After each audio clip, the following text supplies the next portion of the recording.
Hey,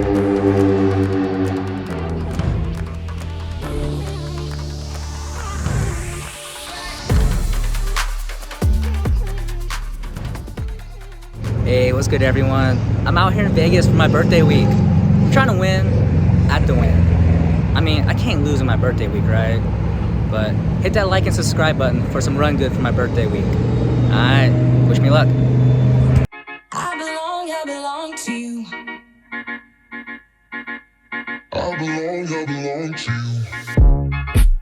Do just what you want. Today, I go play 1-3 no limit at the Wynn. Trying to win at the Wynn for my birthday week. I buy in for the max $500. I get my chips and head to the table. Starting out the session, I'm in the big blind and seat 1 raises to $15. 2 players call, and then I look down at 7-8 of diamonds, and I just make the call, and we go 4 ways to a flop. The flop's not too bad. Queen 7-6 with 2 clubs, and I got middle pair. First action's on me, and I check to the pre-flop raiser. Seat 1 then bets out $20. 2 players fold, and I just make the call, because he could be c-betting here with hands like Ace King, Ace Jack, Ace 10, so I should be ahead a lot of times with this kind of flop. The turn is the 5 of clubs, now bringing the front door flush and making the board a bit more connected with some straight possibilities. I decide to lead out this time for $40, making my hand look a lot stronger than what it really is.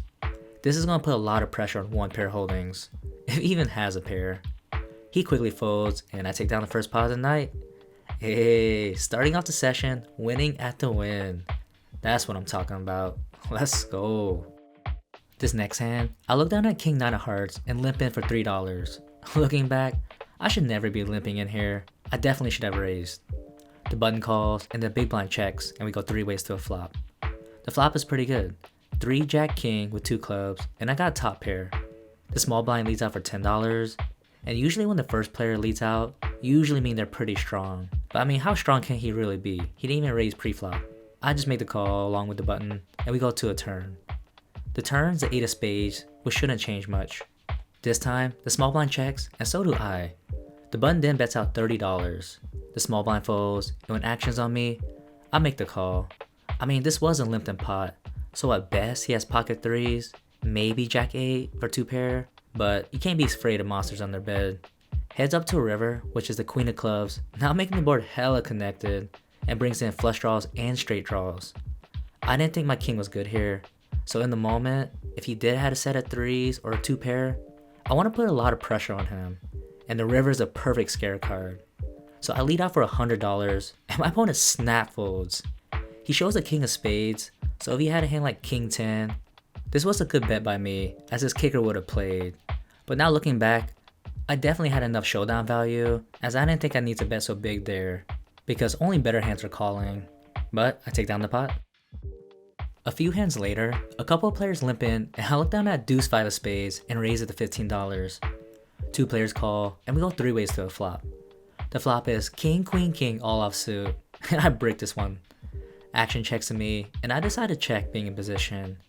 This board does hit my range more often than theirs, and if it had a hand like ace king, I do the same here and check back as well. The turn's a 9 of spades, now giving me a flush draw. When action gets checked over me again, seems like they don't really have much here, so I bet out $20, and they both quickly fold. Alright, glad to get this little bluff through and take down the pot. As some time goes by, C4 raise it to $10, and then I look down at the boys, hey Ron, and raise it to $35. Only 1 player calls, and we go heads up to a flop. The flop is not the best. Jack 9 Jack all offsuit. He checks it over to me, and then I see bet for $20. He didn't snap goes all in. Never like seeing a snap all in. I asked the dealer for a count, and he says $110. He could have 10 Jack here, maybe pocket 9s, but if he had one of those hands, will he really go all in here? I mean, you pretty much flop the nuts if you did. So I don't think he has one of those hands, because he probably would just made the flat call. He could have queen 10 here for a semi bluff for a straight draw. Well, if you got it, you got it. I'm never folding the boys. I make the call, and we go to a run out. The turn's a king of clubs, and the river is the 8 of spades. My opponent then slowly rolls over 1 by 1. A king and a queen of spades for 2 pair. He had flopped the gutter straight draw. Whew, I hate getting slow rolled. So if he would have slowly turned over a jack, I would have been so salty, but I ended up stacking him. This next hand, there's a $6 shadow under the gun, and I look down at 8-9 of clubs and raise it to $15. The cutoff then 3 bets it to 37. Only I make the call, and we go heads up to a flop. The flop is not too bad. 10-4-9 with 2 spades, and I need a 7 for a straight.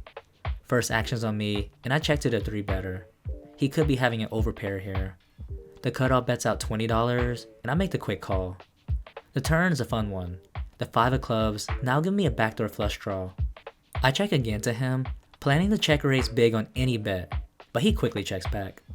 The river is the 5 of hearts, and I break all my draws. And this is where it gets a little interesting. I do a little table talk and tell him that I missed. I don't know what to do. And then I lead out for $40, try to make it look like a value bet.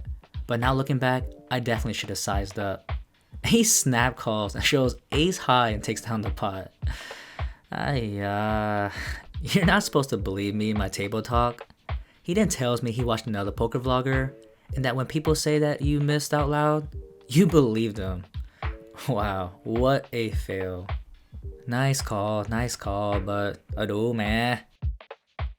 Alright, no more table talking for me the rest of the night. I look down at pocket 7s and raise it to $15. 2 players call, and we go 3 ways to a flop. The flop is 4-7-6 with 2 clubs, and I flop top set. Okay, about time. Action checks to me, and I decide to slow play this and check it to the button.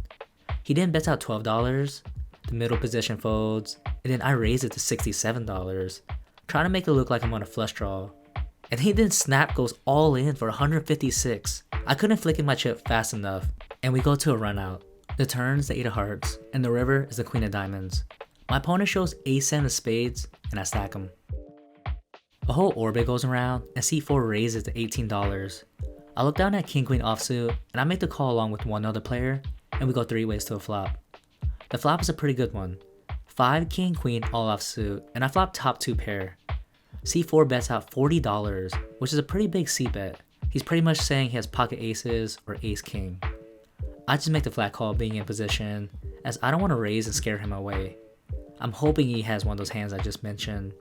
C1 folds, and we go heads up to a turn. The turn is the jack of diamonds, and now he bets out again, but this time for $42. He has about $100 left behind, so I just put him all in for $101, and he snap calls. The river pairs the board with another jack, which if he did have pocket aces, my hand now just got counterfeited, and now I'm losing. I show my 2 pair, and we're good, and we stack them. My opponent shows king 4 diamonds, and he turned a flush draw, so I just dodged 9 outs on the river. Whew, I like it.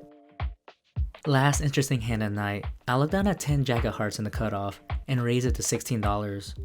Only the middle position calls, and we go heads up to a flop. The flop is deuce ace 4 with 2 diamonds, and I miss this flop completely. He checks it over me, and I c-bet for $20, just trying to represent ace. He makes the call, and we go to a turn. When he makes the call here, I'm putting him on a weak ace kind of hand. The turn is a deuce of clubs, and he checks it over me again. This time, I check back. I thought about betting again, but I didn't think I could get an ace to fold here with that kind of turn card. I mean, what hand am I really trying to represent, other than a hand like ace king or ace queen? The river is the 9 of diamonds, which now brings in the front door flush.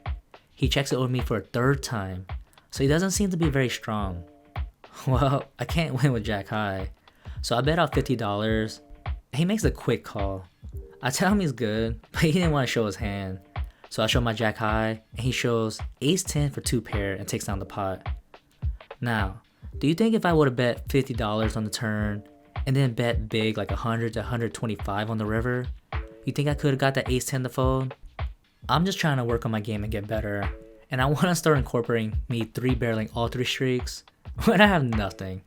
Because my gut feeling was that he did have a weak ace, and I was just trying to represent a hand like ace king, ace queen, so I thought I could get him off that kind of hand if I played it right and more aggressive. But once when I checked back the turn, I felt like I showed weakness, and my story just didn't add up too much with that river bet. But comment down below and let me know what you guys think. But just like that, I rack up my chips and call it a night. and book a win at the Wynn, baby. Let's go.